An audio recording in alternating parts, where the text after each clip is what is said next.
வணக்கம். இந்த பதிவு மீன லக்ன அன்பர்களுக்கு வெளுத்ததெல்லாம் பால் என்று நம்ம இந்த உலகத்துல வாழ்ந்துகிட்டு இருக்கோம். சேவை மனப்பான்மையோட இயங்கிட்டு இருந்தாலும் இந்த உலகத்தினுடைய போக்கு என்னன்றதை ஆராய்ந்து கொண்டே இருக்கக்கூடிய லக்னம் நீங்க. இந்த பதிவு எதுக்குன்னா, கேது சந்திரன் நட்சத்திரத்துல மார்ச் 6ஆம் தேதி மாறுகிறார். 7ஆம் வீட்டில் இருக்கக்கூடிய கன்னிராசியில இருக்கக்கூடிய கேது சித்திரை நட்சத்திரத்திலிருந்து அஸ்த நட்சத்திரத்துக்கு மாறுறது. இந்த மார்ச் 6ஆம் தேதி மாறக்கூடிய கேது நவம்பர் மாதம் 13ஆம் தேதி வரைக்கும் அங்கே இருக்கார். அதனால இந்த காலகட்டத்தில் சந்திரன் நமக்கு யாருன்னா பூர்வ புண்ணிய ஸ்தானாதிபதி. குழந்தைகள், கலைகள், மகிழ்ச்சி, இயற்கை, அனைத்து விஷயத்தையும் நல்லதையும் இறையருளையும் கொடுக்கக்கூடிய ஒரு ஸ்தானாதிபதி. அப்படிப்பட்ட ஸ்தானத்தில் ஞானகாரகன் கேது பயணிக்கிறாரு அப்படிங்கிறது ஞான மார்க்கத்துக்கு மிக மிக மிக சிறப்பு. இப்போ நீங்கள் ஒரு ஸ்பிரிச்சுவல் ஆக்டிவிட்டீஸ் எடுக்கிறீங்க, அது சார்ந்து ஒரு குருவை தேடுறீங்க, அது சார்ந்து ஒரு எக்ஸசைஸ்லாம் ஆரம்பிக்கிறீங்க அப்படின்னா அதுக்கு சாதனங்கள் செய்வதற்கு உங்களுக்கு கரெக்டாக இருக்கும். அதாவது கலை, இப்போ நீங்கள் ஆன்மீக கலையும் ஒரு கலை தான். வேறு விதமான கலைகள் இருந்தாலும் அதற்கும் இந்த முயற்சிகள் எல்லாம் உங்களுக்கு பலன் கொடுக்கும். நல்லபடியாக அது டெவலப் பண்ணிவிடும். அதனால் உங்களுக்கு அகம் சார்ந்து சில விஷயங்கள் நன்மை தரும். இப்போ குழந்தைகள்னால வரக்கூடிய புகழ், மகிழ்ச்சி, கணவன் மனைவி உறவில் வரக்கூடிய மகிழ்ச்சி, இதெல்லாமே இருந்தாலும் கூட இந்த கேதுக்கும் சந்திரனுக்கும் கொஞ்சம் இனம் புரியாத பகை இருக்கு இல்லையா? அந்த தோஷத்துக்காகத்தான் நம்ம கொஞ்சம் குழப்பத்தை தவிர்க்கணும். ஏன் அப்படின்னு கேட்டால், நம்ம புரிந்து கொள்ளப்பட மாட்டோம். நம்ம யதார்த்தமாக நினைக்கிற விஷயங்களை நம்மளுடைய லைஃப் பார்ட்னராக இருக்கவங்க அதை அப்படியே எடுத்துக்க மாட்டாங்க.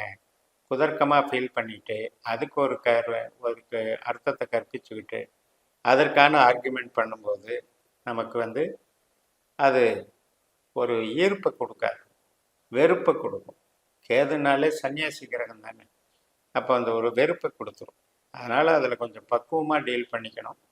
அந்தந்த வயதுக்கு தகுந்த மாதிரி அது வேலை செய்யும். அதை ஒரு நம்ம ஜனன ஜாதகத்தில் கேது, சந்திரன் இந்த கணிப்புகள் 8ஆம் பாவத்தை இயக்கிற 12ஆம் பாவத்தை இயக்கிற அதிகாரியாக வந்திருந்தால் ரொம்ப எச்சரிக்கையாக பார்க்கணும்.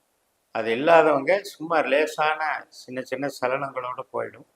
அதை பற்றி பெருசாக ஒரி பண்ணிக்க வேண்டாம். இப்போ கையிருப்பு பணம் அப்படியே கொஞ்சம் கொஞ்சமாக டெவலப் ஆகும். ஆனால் ஃபாஸ்ட்டாக டெவலப் ஆகலையேன்னு வருத்தம் இருக்கும். அதை அப்படியே மேனேஜ் பண்ணி தான் உழைப்பு ரீதியாக கொண்டு போகணும். இடமாற்றத்துக்கு முயற்சி பண்ணிங்கன்னா கரெக்டாக இருக்கும். நல்ல மாற்றமாக அது அமையும். வீடு விற்கிறது, ஒரு ஊர் விட்டு ஊர் போகிறது, ஒரு ஃபீல்டை விட்டு இன்னொரு ஃபீல்டை மாறுறது, ப்ராஜெக்ட் மாறுறது, இது எல்லாத்துக்குமே நல்லாயிருக்கும். டாக்குமெண்ட் சம்மந்தப்பட்ட விஷயத்துக்கும் நன்மைகள் செய்யும். விசா ப்ரொசீஜர்ஸ் இதுக்கெல்லாம் நன்மைகள் செய்யும்.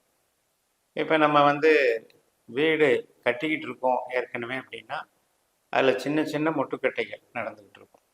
இந்த வேலை ஆட்கள் பிரச்சனை அல்லது ஏதோ ஒரு காரணத்தினால டிலே ஆகிட்டு இருக்கிறது, ப்ராக்ரஸ் டிலே, அதில் கொஞ்சம் கவனம் எடுத்துக்கணும். இப்போ நம்மளுடைய ஜனன ஜாதகத்தில் அந்த 4ஆம் இடம் சந்திரன் கேதுவாக அமர்ந்து பலமாக இருந்தால் பெருசாக பாதிக்காது.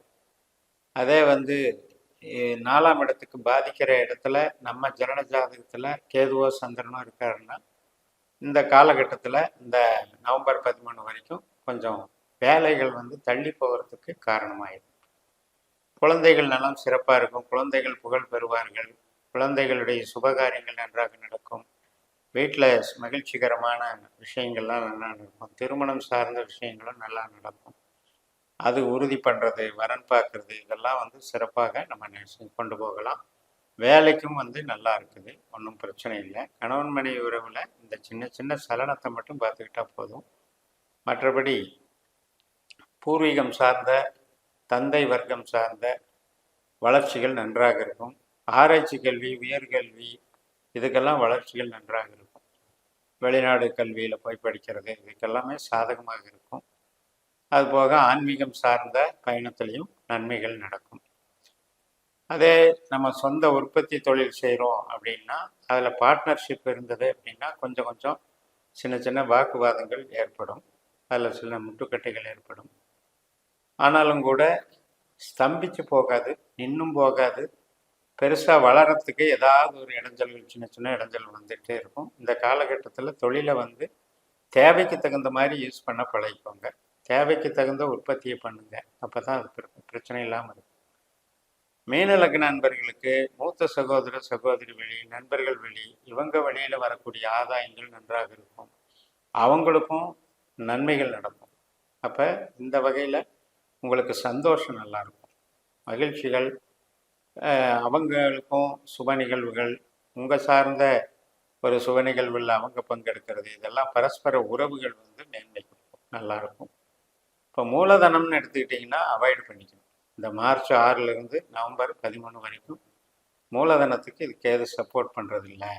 அப்படின்னா என்ன ஆகும்னா, யாராவது ஒன்று எதையாவது ஒன்று சொல்லி நம்பி பணம் போடுங்க அப்படின்னு சொல்லி மாட்டி நம்ம போட்டோம் அப்படின்னா லாக் ஆயிரும். அது வந்து திரும்ப வராமல் போயிடும், நஷ்டமாயிரும். அப்படிங்கிறதுனால மூலதனம் இன்வெஸ்ட்மெண்ட் புதுசாக எந்த ஒரு இன்வெஸ்ட்மெண்ட்டுக்கும் போகக்கூடாது. இப்போ வந்து நம்ம வேலை பார்க்குறோம் அப்படின்னா அதில் பிரச்சனை கிடையாது. நம்ம சம்பளம் வாங்க போகிறோம், வேலை பார்க்குறோம், அதில் ஒன்றும் பிரச்சனை கிடையாது. உங்களுடைய பதவி உயர்வுகளில் சின்ன சின்ன தடைகள் கொடுத்துட்ருப்பாங்க. இந்த வருதுன்னு சொல்லிட்டு இருப்பாங்க. அந்த உயர்வுகள் கொடுக்கறதுல போட்டி பொறாமைகள்னால ஃபைல் நகர்றதே டிஸ்டர்ப் ஆகிட்டே இருக்கும். இதுக்கெல்லாம் ஒரு முடிவுகள் வந்து நம்ம பார்க்கணும். மே 1ஆம் தேதிக்கு மேலே சில நல்ல மாற்றங்கள் ஏற்படும். எது எப்படி இருந்தாலும் நம்முடைய ஜனன ஜாதகத்தில் 12 பாவ அதிகாரிகளை கண்டுபிடிக்கிற நட்சத்திர சூத்திர முறையில் உபநட்சத்திரங்கள் என்று சொல்லக்கூடிய 12 பாவ அதிகாரிகளை நீங்கள் கண்டுபிடிக்கணும். அந்த சிஸ்டத்தில் கண்டுபிடிச்சிட்டு இதை என்ன திசாபுத்தி நடக்குது, இப்போ இந்த கோச்சாரத்துக்கும் அந்த திசாபுத்திக்கும் என்ன தொடர்பு, என்ன பாவங்கள் நமக்கு இயங்கிக்கிட்டு இருக்குன்னு தெரிஞ்சுக்கிட்டாதான் நம்ம கேட்குற கேள்விக்கு இந்த திசாபுத்தி சாதகத்தை தருமா பாதகத்தை தருமா, கேள்விக்கு தகுந்த மாதிரி தான் அந்த பலன் வேலை செய்யும். உதாரணத்துக்கு வீடு விற்கிறதுக்கு ஒருத்தருக்கு டைம் நல்லா இருக்கும், ஆனால் அவங்களால வாங்க முடியாது. அப்படியெல்லாம் தான் அந்த பாவங்கள் வேலை செய்யும். அப்போ இந்த 12 பாவங்களையும் நம்ம என்ன பாவங்கள் இயங்குதுங்கிறத தெரியாமல் போய் மாட்டிக்கிறதுனால தான் இந்த பிரச்சனை.